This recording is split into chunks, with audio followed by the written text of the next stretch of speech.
Mr Speaker, thank you very much. Kia ora. It's a pleasure to rise and speak in this debate. Can I start by wishing you, Mr Speaker, a Happy New Year, and to all other members of this House.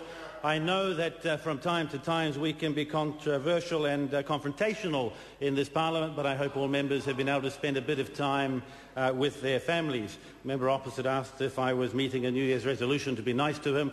Wait till later on in the speech. Absolutely, I'm not sure that was the case. But I am genuine in wishing members a good year ahead. Can I say to the last speaker, who spoke after my talented and hard-working colleague Kanwal Bakshi, that he was concerned that Mr Bakshi didn't mean the things he was saying. He didn't believe in this government. Well, actually, can I say to that member that Mr Bakshi is a hard-working member of this government.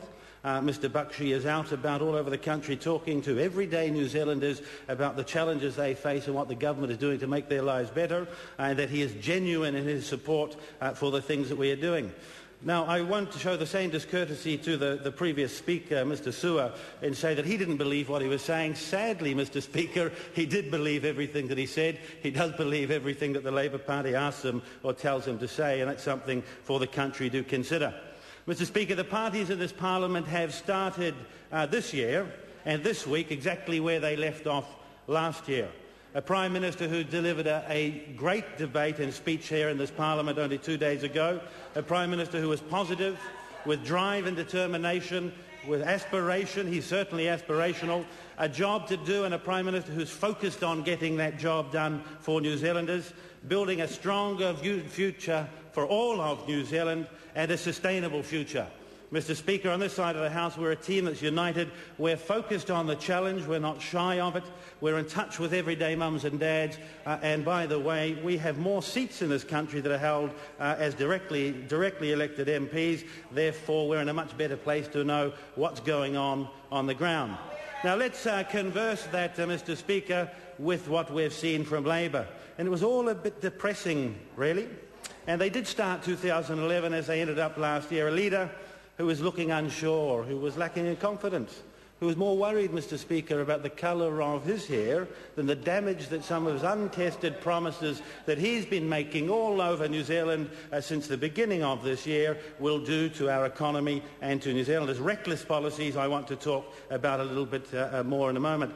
Disillusioned, lack of direction, certainly low in the polls. Mr Sua was talking about what would happen on November the 26th. Well, I'm certainly not one to take anything for granted, and I'll be working as hard as every other member on this side of the House to make sure New Zealanders know about the importance of their choice on the 26th of November. But I ask Mr Sua to get in touch with reality a little bit, realise the challenge that's in front of him, stop coasting and go and have a look at every single poll for more than a year. That will tell him more about what New Zealanders are thinking at the moment, more about what New Zealanders are thinking at the moment than what he thinks. Get out and talk to them. Now, New Zealanders are concerned. They are worried about their future. They do want changes. There is no doubt about that. But can I say to members opposite, I don't think they're listening to them, and that's because New Zealanders are extremely intelligent people.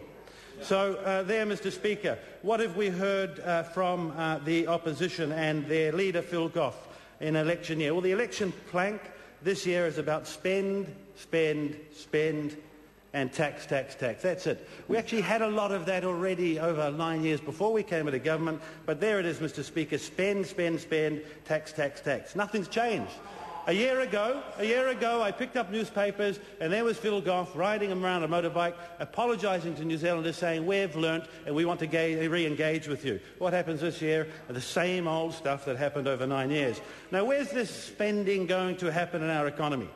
Tax-free threshold of $5,000 for every working New Zealander, $1.3 billion is the cost.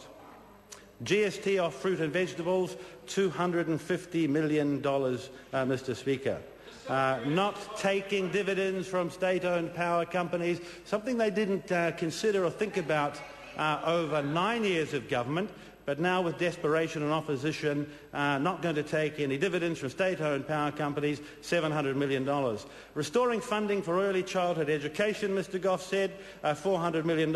I guarantee you, Mr Speaker, none of that $400 million will go to the Maori and Pacifica children or the children of New Zealand from low decile backgrounds who are not engaged in early childhood education. That's not where it will go. So, ladies and gentlemen of the public listening today, that's a sleight of hand the Labour Party are showing New Zealanders all over the country. This government is spending $1.4 billion on early childhood education this year, more than any other year that has been spent.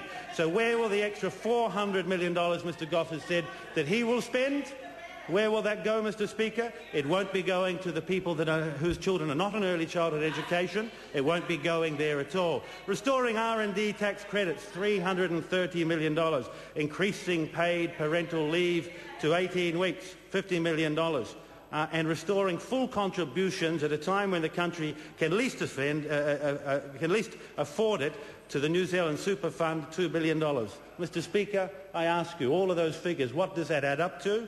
Just over $5 billion. $5 billion of extra spending, $5 billion of promising. And where will the money come from? Well, we might do something with defence, Mr Goff said, which would be a one-off change or cut, certainly not continuing, and we might tighten up on a little bit of tax avoidance. Well, Mr Speaker, can I say to you, if there is $5 billion worth of tax avoidance in the New Zealand economy at the moment, then our hard-working Minister of Revenue and our Minister of Finance would have found it by now. Empty promises, lots of spending. You know what this suggests to me, Mr Speaker?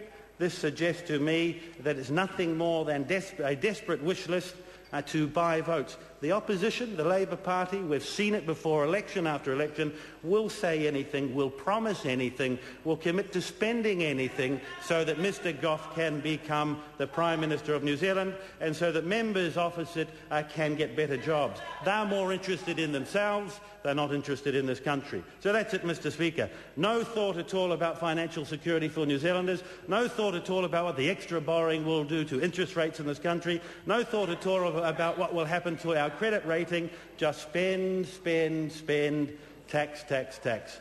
Well, it didn't work 3 years ago. And I give you a guarantee, Mr Speaker, if that's all they've got, New Zealanders have nothing to worry about, because that's nowhere near enough to get them over the line.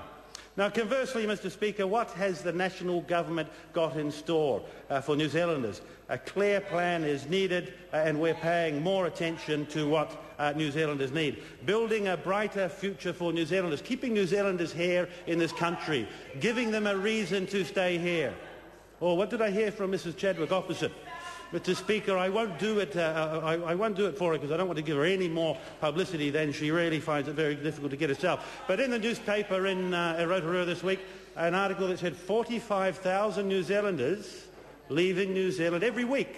45,000 New Zealanders every week, Mrs Chadwick said in the newspaper. Now let's work that out. How many weeks in the year? That's 2.3 million New Zealanders a year, Mrs Chadwick has said, are leaving New Zealand. Go and have a look in the article. It probably was a mistake, but only draw attention to it because there are lots of mistakes and it means the opposition are not paying enough attention to what's going on.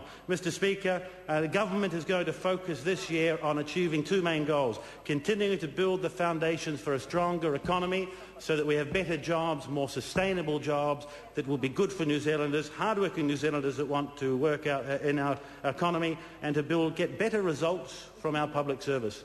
You'll hear screaming and yelling about cuts and job losses. Well, Mr Speaker, this is about taxpayer money being spent on a civil service and taxpayers deserving but expecting a return from that. They want their money to be used well, they work very hard for it, and they want us to be delivering for them. So that's where we're going to see some action. Members often say there is no plan. Well, there was a 20-minute speech the other day that just starts to touch on the plan.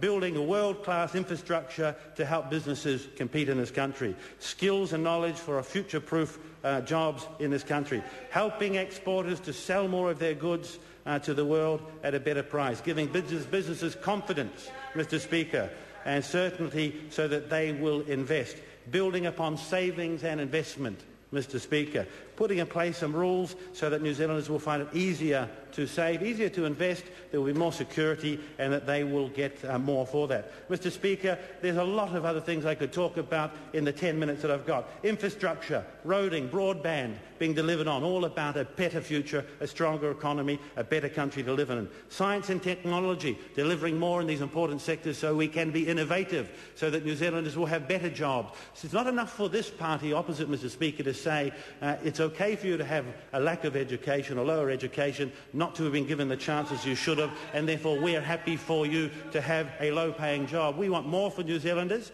We're driven to make things better for New Zealanders. We'll be working in health and education and law and order, vulnerable children. Mr. Speaker, it was an excellent speech from the Prime Minister, and I commend it. Remember that his time has expired.